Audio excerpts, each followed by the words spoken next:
Salut mes amis, c'est Pavel et le projet Mind the Cash. Vous êtes sur la chaîne qui est consacrée aux investissements et au trading. On est dimanche et comme tous les dimanches, nous sommes ensemble pour faire un tour de la planète économique, pour voir qu'est-ce qui s'est passé cette semaine, quels sont les événements les plus importants auxquels nous devons faire attention.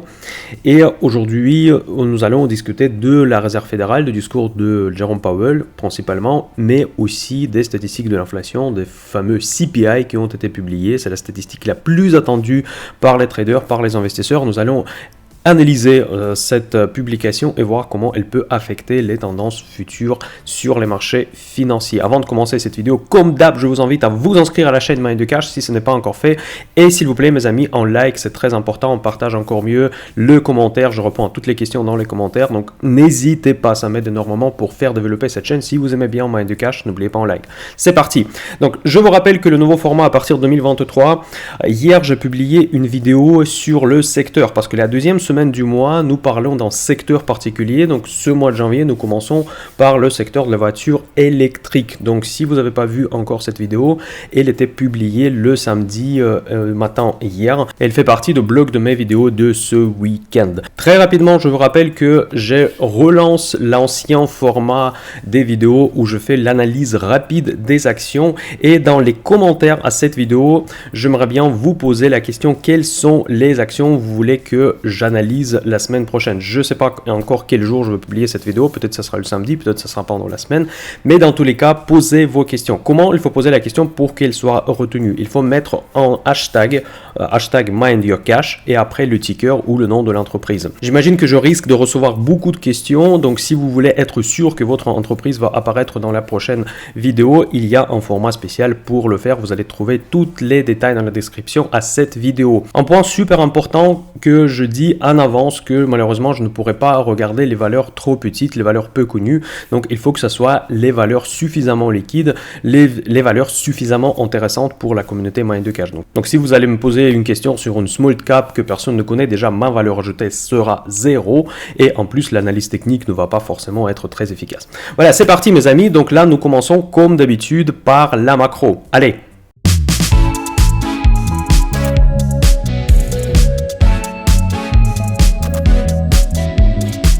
Dans notre revue de la macro aujourd'hui, je ne vais pas m'arrêter pendant longtemps sur le discours de Jerome Powell qui a eu lieu le mardi dernier, donc le 10 janvier, parce que pratiquement il n'a rien dit. En fait, il s'est concentré sur l'indépendance de la Réserve fédérale parce que il y a une tendance que on commence d'attribuer de plus en plus de responsabilités à la Banque centrale. C'est notamment le cas en Europe. Maintenant, on leur donne aussi des objectifs environnementaux, donc ce qui nonsense aussi. Moi je suis assez d'accord avec Jerome Powell, et Jerome Powell a souligné que le rôle principal de la Banque centrale américaine, et je pense qu'il aussi voulait extrapoler un petit peu ce raisonnement sur les autres banques centrales, que leur rôle c'est la politique monétaire, c'est le chômage, c'est l'inflation, c'est vraiment les paramètres macroéconomiques dans certains pays ou dans certaines régions. Donc je pense que moi en tout cas je suis parfaitement d'accord avec lui que c'est pas son rôle de s'occuper de transition énergétique, de l'écologie ou de n'importe quel autre sujet sociétal, et son rôle il est purement régulation économique. Et donc ce discours il était plutôt concentré sur ces domaines-là, et par contre le marché l'a interprété plutôt positivement ce discours parce qu'il n'a pas mentionné sa politique future sur les taux.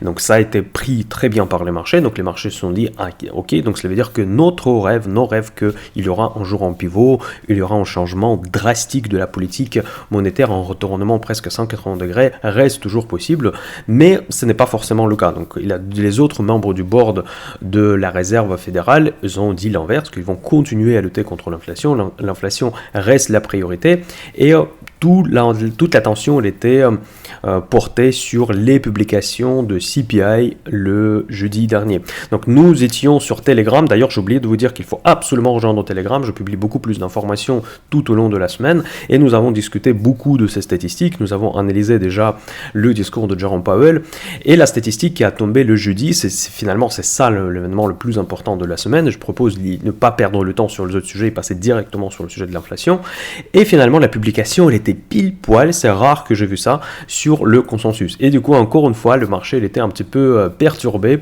il s'est dit tiens, finalement comment j'interprète ces chiffres, parce que d'un côté ok, on constate que l'inflation en décembre dernier, il a baissé. Mais tout le monde s'attendait qu'elle baisse, personne ne pensait qu'elle allait rester sur des niveaux 8%, je sais pas, 7%, comme l'était pour les années précédentes, quand il y a eu d'autres phénomènes qui affectaient bien évidemment cette inflation, notamment les prix de l'énergie et tout un tas d'autres phénomènes qui peuvent être vus comme des phénomènes exceptionnels. Donc une fois que les phénomènes exceptionnels sont partis du radar, donc on peut parler d'une stabilisation, d'une normalisation du système. En plus, on voit que l'hiver, même s'il fait quand même, dans ma région, il fait quand même assez froid aujourd'hui, je ne sais pas comment c'est chez vous, mais dans tous les cas, globalement, l'hiver, pour le moment, est assez doux, donc on n'a pas spécialement de problème d'approvisionnement énergétique, donc ces risques dont les marchés se faisaient peur il y a encore quelques mois, en mois d'août, en septembre, notamment avant le début de l'hiver, maintenant, ils ne sont plus tellement d'actualité. En fait, il existe ce risque encore, mais déjà, on est passé presque la moitié de l'hiver, et pour l'instant, on est bon, on est chauffé, on est au chaud, quoi. Et donc, voilà, tout le monde s'attendait que l'inflation baisse, mais par contre, il y avait quand même une petite espoir, n'est-ce pas, dans les marchés qu'elle va baisser plus que prévu. Et finalement, elle n'a pas baissé plus que prévu. Donc le marché, il a hésité. C'était extrêmement intéressant de voir les mouvements du marché le jeudi à 14h30, l'heure Paris, quand moi personnellement, je l'ai regardé assez précisément. En fait, le marché, il passait du chaud au le froid. En fait, il est passé dans le vert, dans le rouge. En fait, c'était vraiment une excellente journée de trading. Moi, je ne fais pas du trading pour des raisons personnelles, parce que non, déjà, c'est pas mon métier en ce moment, peut-être un jour je veux le faire. Aujourd'hui je suis plus swing trader long terme, et je prends des positions, on va dire structuré sur une certaine période. Je ne suis pas day trading, mais si vous êtes day trader, je pense que c'était une excellente journée pour vous, parce que il y a eu vraiment beaucoup de volatilité sur les marchés financiers. Le marché justement ne savait pas comment interpréter ces chiffres. On en avait parlé sur Telegram assez activement, il y a eu beaucoup de messages par rapport à ces mouvements assez violents sur les marchés, et finalement les marchés il est resté sur l'équilibre. On va voir sur l'analyse technique, mais c'est vraiment impressionnant. Vous savez comment deux mondes, le monde fondamental, dont le monde macroéconomique, on parle des grands indices, et le monde technique, ils coexistent ensemble. Franchement, les niveaux que j'ai identifiés depuis mois de mars, ça nous aide énormément aujourd'hui d'analyser les tendances, et exactement sur ce niveau-là, tout le trading pendant 2 jours, sans arrêt, il tradait autour de niveau de 4000, et c'est pas uniquement le niveau psychologique, même c'est aussi le niveau psychologique, bien évidemment, mais nous sommes dans la situation où il coïncide avec le haut du canal de correction que le marché n'arrive pas à casser. Pourquoi il n'arrive pas à casser ? Tout simplement parce que il n'y a pas de catalyseur fondamental pour pouvoir aller plus loin. En revanche, si on casse ce niveau-là, dans ce cas-là, effectivement, on peut aller voir vraiment des sommets, mais par contre, je ne comprends toujours pas comment dans les circonstances actuelles macroéconomiques, nous pouvons aller aussi haut, aussi vite, et comment on va expliquer ce mouvement haussier. Pourtant, la semaine dernière, j'ai commencé à analyser les indices européens, et nous avons vu que les indices européens, l'année précédente, c'est aussi une de mes résolutions, l'année précédente, je n'analysais pas beaucoup, mais finalement, ils se comportent très différemment par rapport aux indices américains, et ils sont déjà ressortis pour moi du canal de correction, et ça c'est quand même assez surprenant, parce que c'est surtout l'Europe qui est actuellement impactée par les problématiques macroéconomiques, et donc le plus grave des problèmes se sont concentrés sur le continent européen, et pourtant les bourses se comporte mieux parce que la composition des indices européens elle est quand même assez différente par rapport aux indices américains. Ça, c'est un phénomène de composition des indices est extrêmement important aussi à prendre en compte, surtout si vous investissez dans des ETF. Les ETF, quand vous prenez une position très diversifiée sur un indice ou sur un secteur en entier, il faut toujours penser que la composition de chacun des indices peut jouer un rôle déterminant dans la tendance, notamment par exemple aux États-Unis, Apple et les GAFAM pèsent énormément sur les tendances, tandis que en France, c'est le secteur du luxe, c'est Sanofi et Total Energy pèsent énormément sur la tendance. Donc du coup, ça peut créer, on va dire, des mouvements inattendus, illogiques parfois, par rapport à la situation globale. Mais normalement, encore une fois, je dis normalement, les situations se normalisent au fur et à mesure avec le temps. Finalement, je n'ai pas grand-chose à dire paradoxalement pour cette semaine de point de vue macro. C'est rare, vous savez que je suis très bavard, en général je trouve facilement le sujet pour parler. Et aujourd'hui, je m'attendais que ça sera une semaine très riche en événements, mais finalement le discours de Jerome Powell c'était presque rien. Ensuite, la publication des CPI, il n'a créé aucune surprise. Donc du coup, on s'est laissé au marché de décider est-ce que c'est bien ou est-ce que c'est pas bien. Et maintenant, ce qu'on voit sur notre tableau de bord, que le marché a décidé que c'est très bien. Voilà, donc on voit que S&P 500 elle a pris 2,6%, 4,4%, presque 4,5% sur Nasdaq. C'est important, vous regardez tous les indices sur notre tableau de bord, je trouve qu'il est quand même assez efficace, même si je suis toujours en réflexion permanente comment je pourrais enrichir mon tableau de bord, parce que j'essaie d'y mettre des indicateurs les plus représentatifs pour identifier au plus vite, être au maximum proactif dans la façon d'anticiper le changement de la situation macroéconomique. Et donc quand je regarde mon tableau de bord, je vois que ok, les indices, on constate qu'ils ont monté, mais est-ce que c'était fiable? Et là, on peut confirmer que c'était effectivement fiable parce qu'on voit l'effondrement du VIX. Le VIX, je vous rappelle que c'est l'indice de la peur qui est construit à partir des options sur l'indice S&P 500. Pour ceux qui s'intéressent aux options, vous pouvez trouver dans les descriptions comment accéder au club Option Invest que moi je propose comme fait partie de mon projet Mind the Cash. Et ça confirme justement cette tendance. On voit que dans ce mouvement des marchés, il y a une certaine cohérence. Il y a une autre cohérence également qu'on voit, c'est sur le Bitcoin. Pourquoi je parle du Bitcoin dans ce contexte macroéconomique? Tout simplement parce que les prix du Bitcoin, ça montre l'intérêt au risque, en fait, l'appétit au risque, c'est plus exactement ça. Et donc, quand l'appétit au risque elle est élevé, on commence à investir dans tout n'importe quoi, et quand il est élevé, cela veut dire qu'on s'attend à l'argent facile.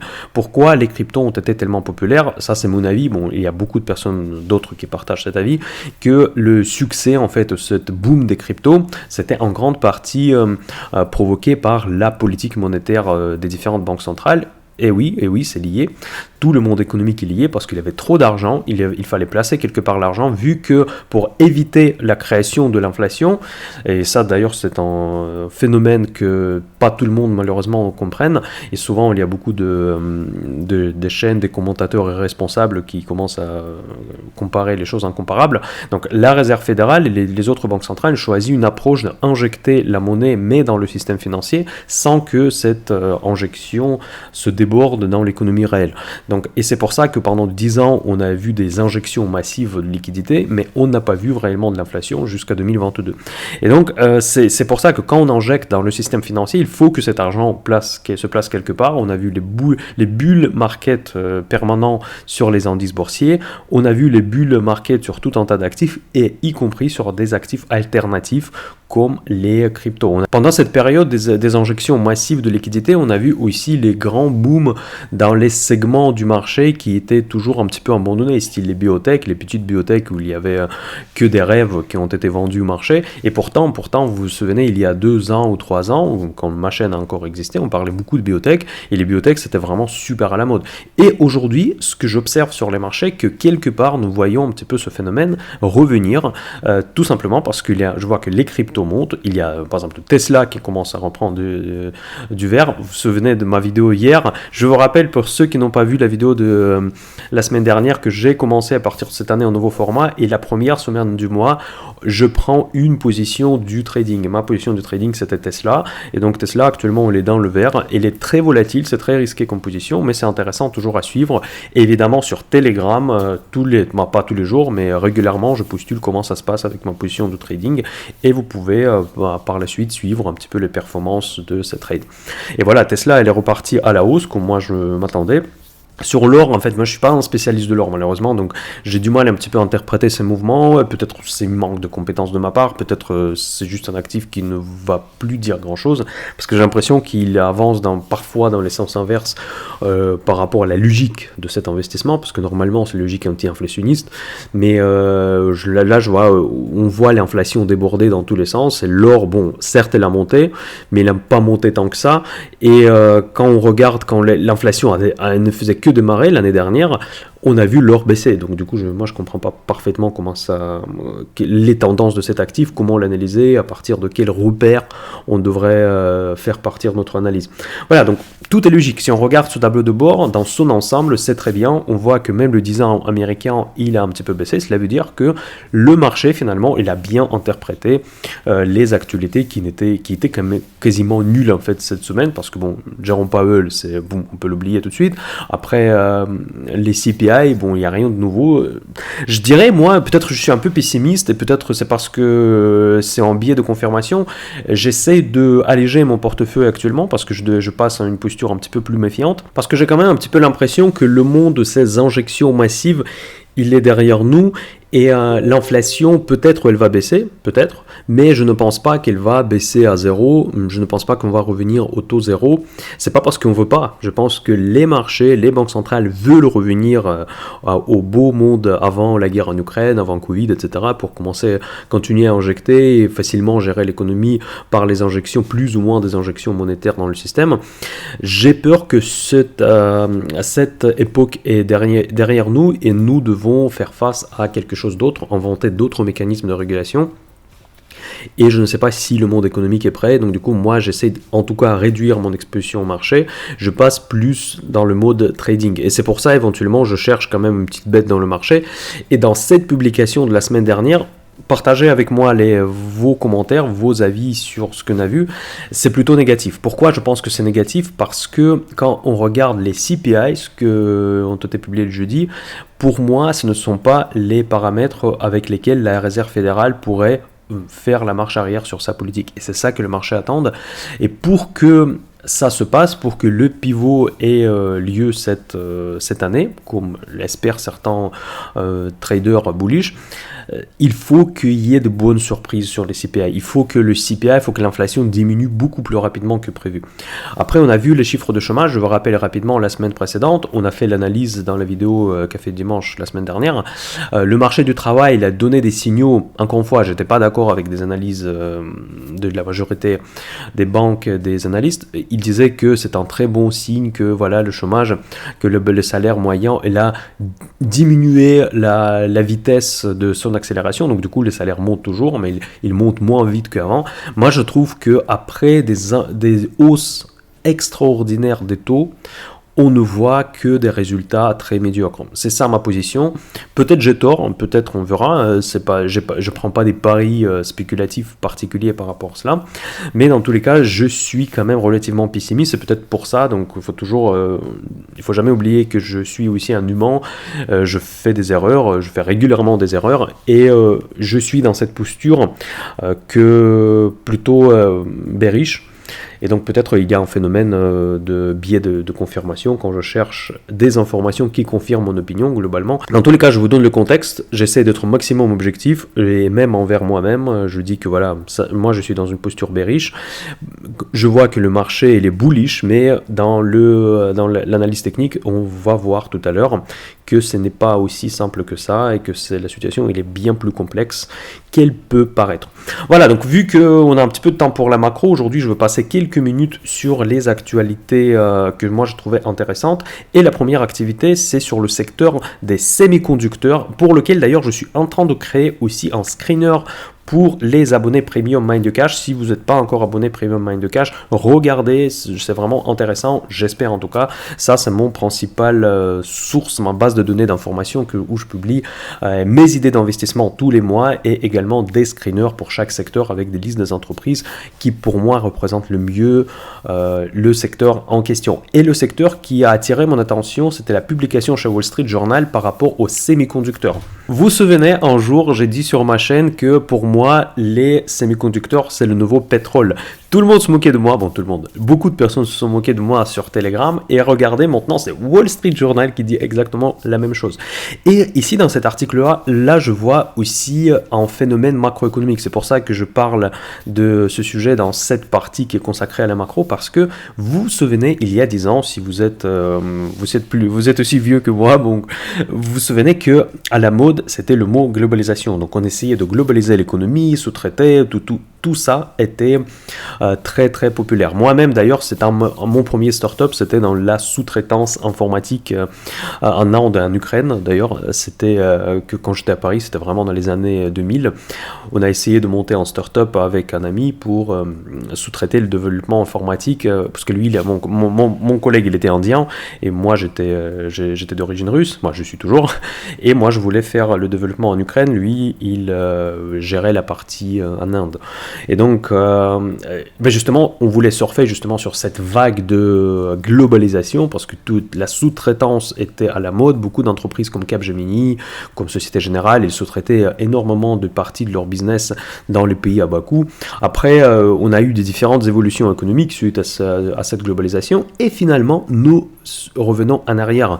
C'est presque à la Donald Trump, je me permets de le dire, même si je suis absolument neutre politique, mais parce que maintenant, les États-Unis, ils essayent de faire tout chez eux. Donc ça, avant, ils voulaient faire tout à l'extérieur. C'est un petit peu le business model de AMD d'ailleurs, parce que pourquoi elles sont aussi flexibles, pourquoi elles ont dépassé Intel, parce qu'ils ont sous-traité quasiment tout, ils ont gardé juste la partie intellectuelle aux États-Unis, et tout le business se basait sur une énorme chaîne de sous-traitance. Et maintenant, ils veulent revenir en arrière, c'est plutôt le business model de Intel est plus avantageuse apparemment parce qu'ils veulent garder leurs indépendances, un petit peu comme l'indépendance énergétique, ils veulent maintenant préserver leur indépendance en termes des semi-conducteurs. Et c'est pour ça qu'une grosse position que j'ai dans mon portefeuille, elle est perdante aujourd'hui, je l'avoue, c'est Intel. Intel, moi je trouve vraiment la valorisation intéressante, perspective intéressante, en plus elle bénéficie des programmes de soutien de secteur de Joe Biden, et donc attention, regardez cette action, elle est vraiment pas chère. Je fais pas de conseils d'investissement, je n'ai pas droit, je vous rappelle que je suis pas un professionnel, je n'ai aucun droit de donner des conseils d'investissement, je vous partage avec vous mon avis. Voilà, tout simplement.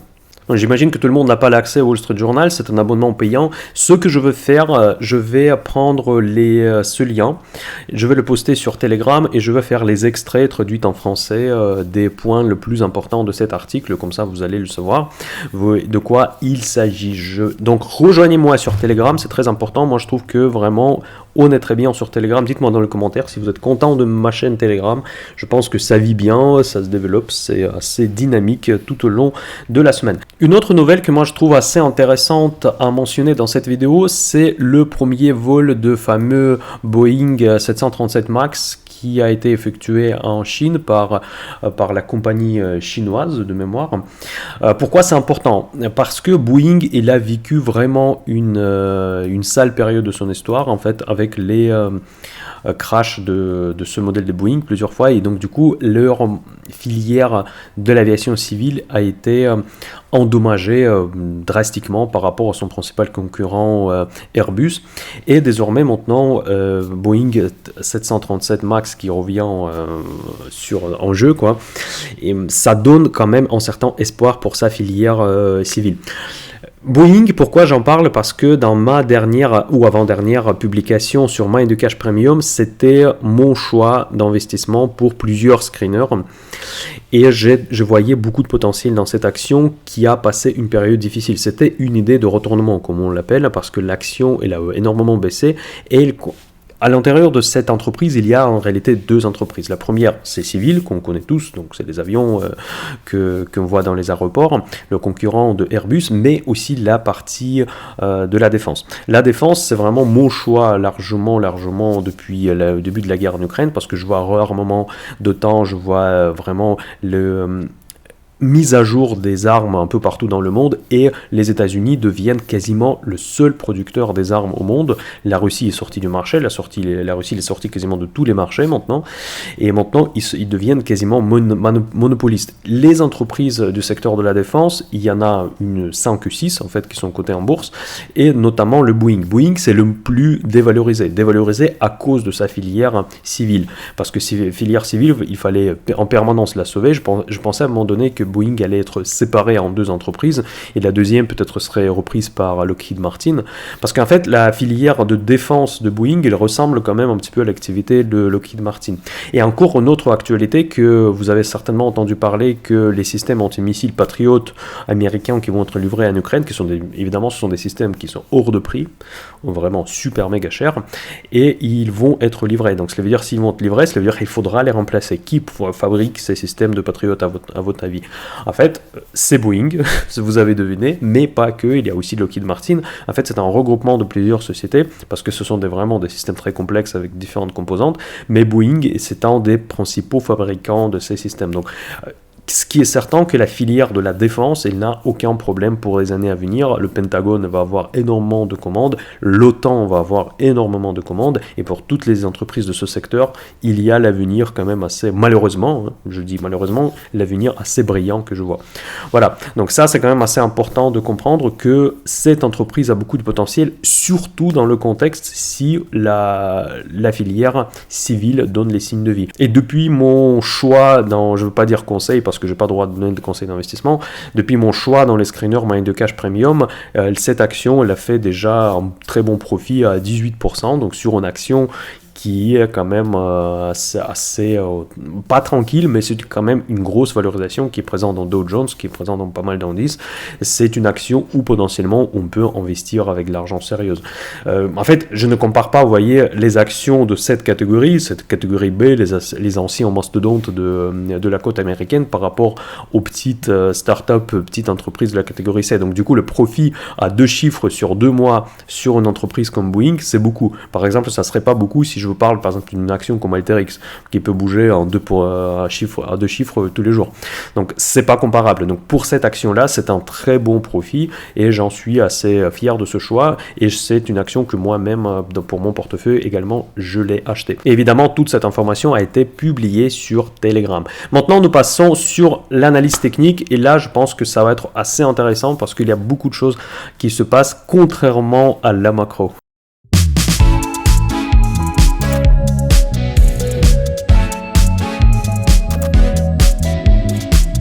Nous commençons traditionnellement par l'indice S&P 500 et le modèle technique dont je parle depuis des mois et des mois en train d'être challengé, mes amis. Voilà, ça c'est un point très important parce que la semaine prochaine, je pense qu'il nous donnera la réponse. C'est pas ce que je pense, c'est quasiment certain.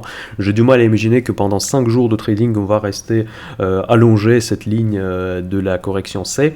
Il devrait se passer quelque chose la semaine prochaine pour nous dire si on pourra traverser à la fois cette ligne dernière ligne de correction que moi je m'attends, et aussi la ligne du trend baissier par le haut.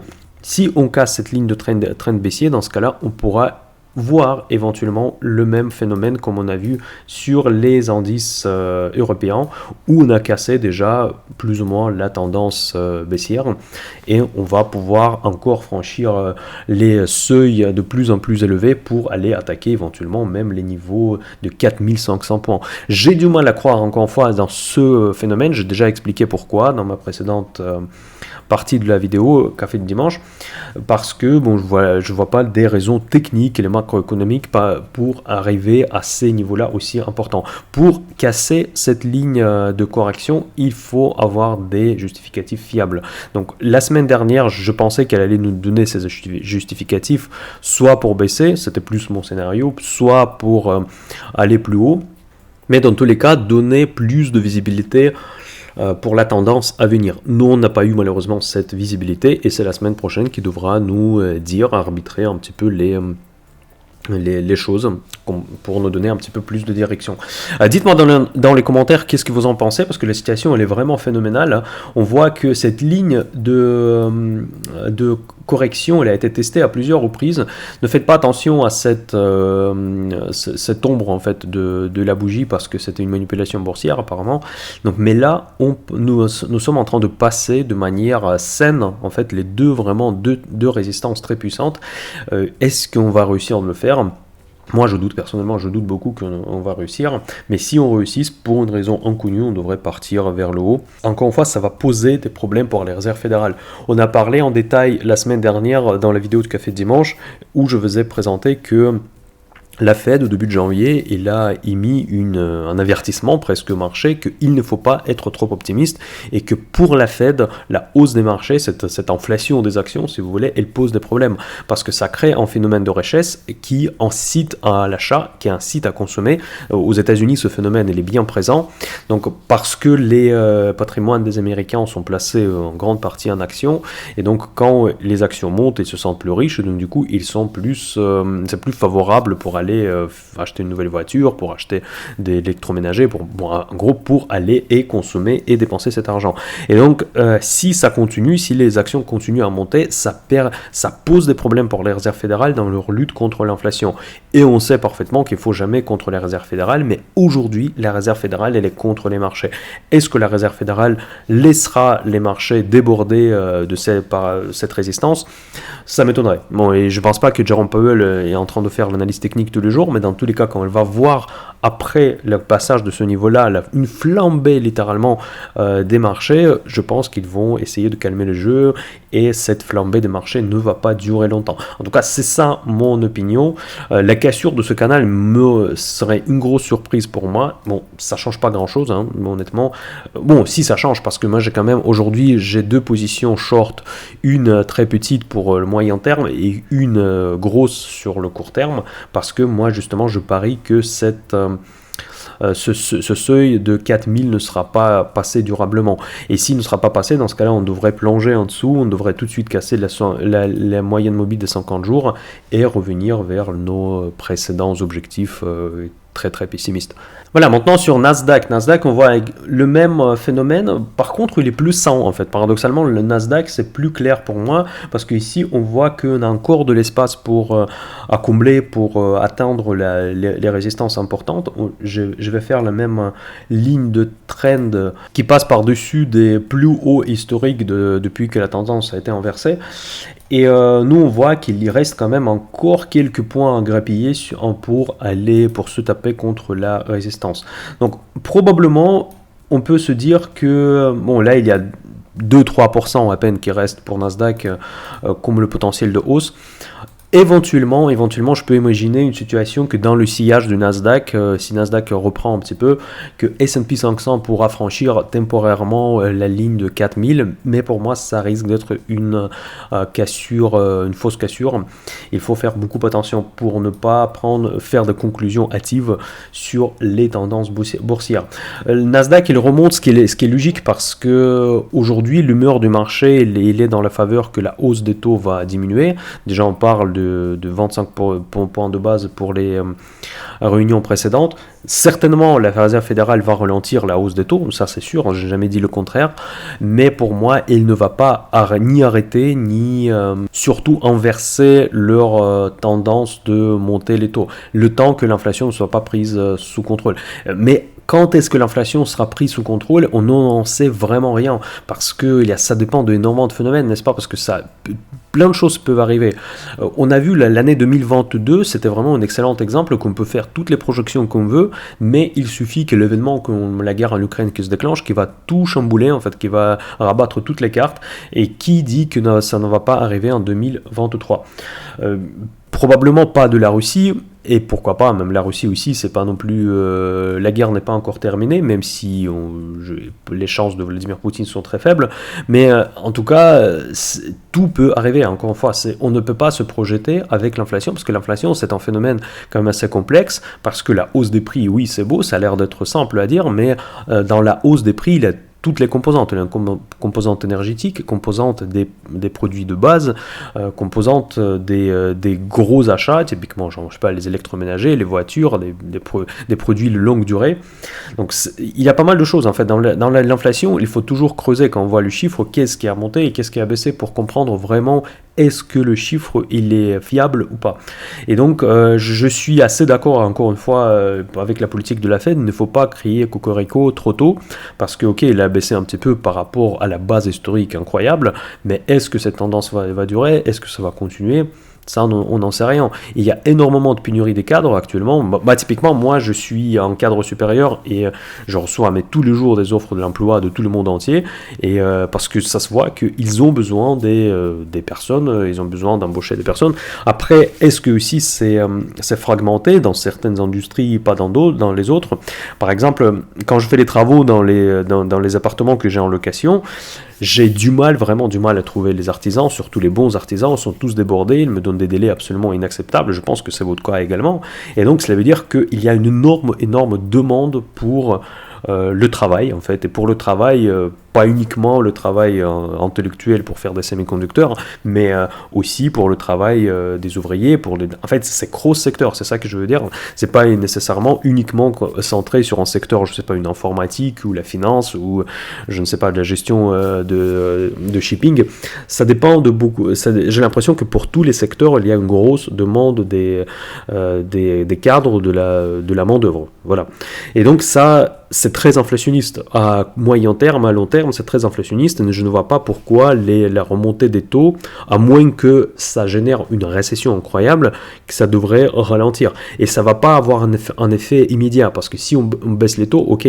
le temps que récession se produit, il faudra quelques mois, parce que la récession, c'est quoi? La récession, c'est 2 trimestres consécutifs de baisse de PIB.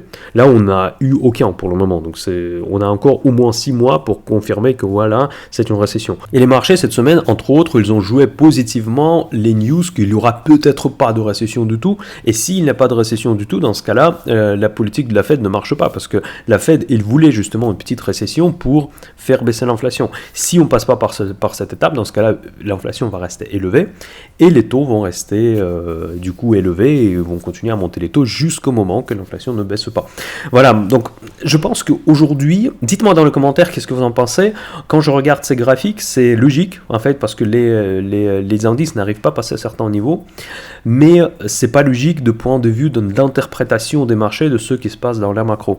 Moi je pense que le marché, encore une fois, c'est faux de dire que le marché a toujours raison, hein. C'est une phrase très connue, mais c'est une bêtise, parce que les marchés n'ont pas raison dans beaucoup de situations, hein, on le sait.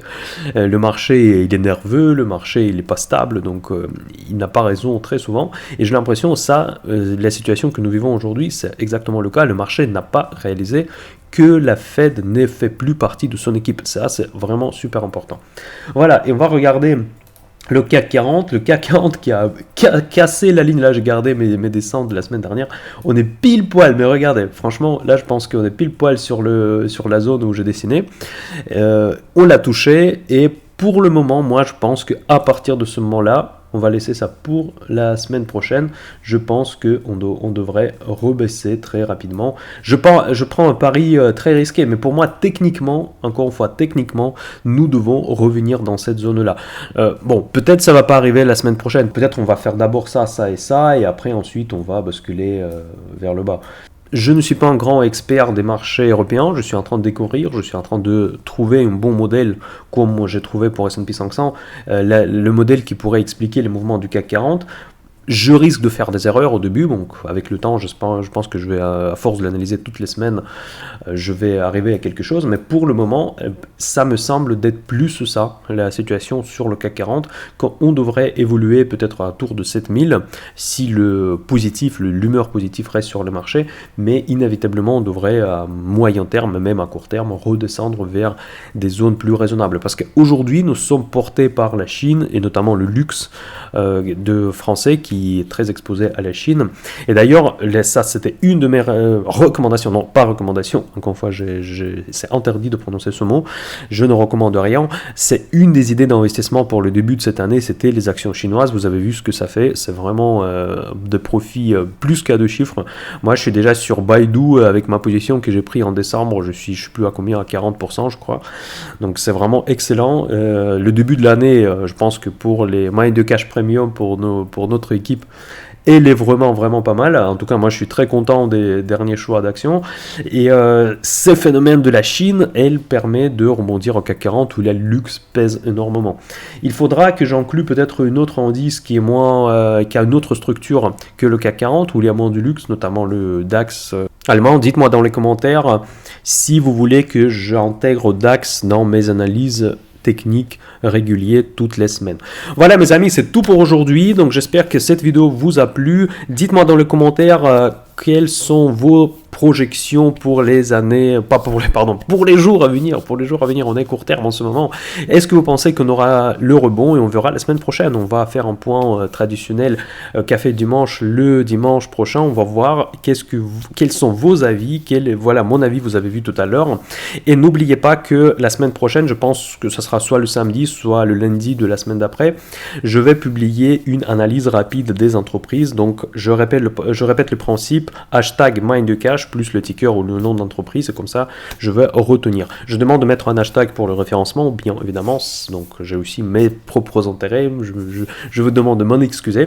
Et n'oubliez pas que cette semaine, c'est la semaine du secteur et j'ai fait une vidéo à part parce que sinon mes vidéos sont trop longues et malheureusement, je cherche le meilleur format, je suis en constante tentative, constant effort de l'amélioration de la chaîne MindTheCash et vous avez cette vidéo qui a été publiée le samedi, vous allez la trouver dans la file des vidéos MindTheCash. Allez, à bientôt, je vous attends sur Telegram pour le reste de la semaine et on se tient au courant comme d'habitude. MindTheCash, bye bye.